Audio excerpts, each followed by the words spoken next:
Hi, my name is Rich. I am the founder of Medical Referral Hub, and with me today is my co-host, Mrs. Marlene Hurd Allen, PhD. Excuse me, I'm so Yes. sorry. Correction, Dr. Marlene Hurd Allen, PhD. Oh, my apologies, my apologies. Yes, Dr. Marlene Hurd Allen, PhD, is in the house. Thanks for joining us. We're going to have a real quick conversation on diabetes, but before we get started, could you just tell us a little bit about yourself? Well, as you say, Marlene Hurd Allen, I am a registered nurse by trade with over 40-something years in nursing in multiple areas. I am a certified case manager. I was a certified legal nurse consultant, also a certified IV nurse.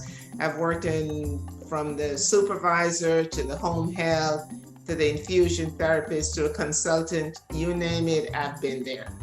Wow. So if you've got 40, let's say 42, 43 years worth of healthcare experience, that means that our panel right now has 46 years of healthcare experience.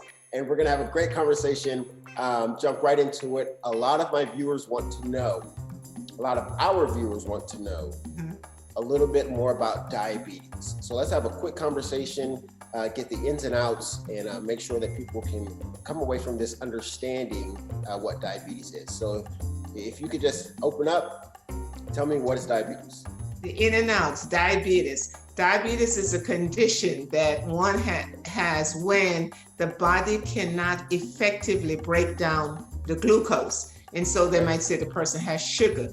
Glucose is the fuel that gives you the energy that makes you function. So when you're not able to use that fuel correctly, then the body goes into the condition called diabetes. And then they have issues like their unexplained weight loss. They'll have problem with their glucose fluctuating high and low. They might feel thirsty. They have excessive weakness.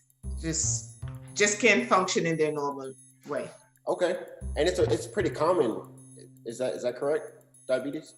Diabetes, unfortunately, it is common. It is more prevalent in certain ethnic groups, but unfortunately, again, this is one of the disease processes that could be avoided.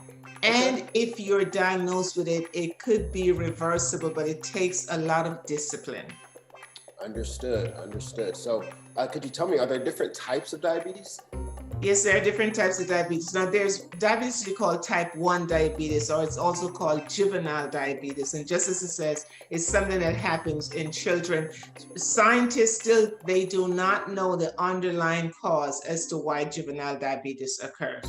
The next one, the very common one, is type 2 adult onset diabetes. And that's the one that happens when someone is over 30 years old and older. And that one is diet controlled. Okay, so it's something that we can control if we were to get it, or is it something that we can prevent? Well, prevent in a way, but because maybe it's some hereditary factors, and again, because there's a new study out now that targets one, I shouldn't say target, that pinpoints a certain area that these people, because of the conditions that they had to endure, diabetes has become endemic within them.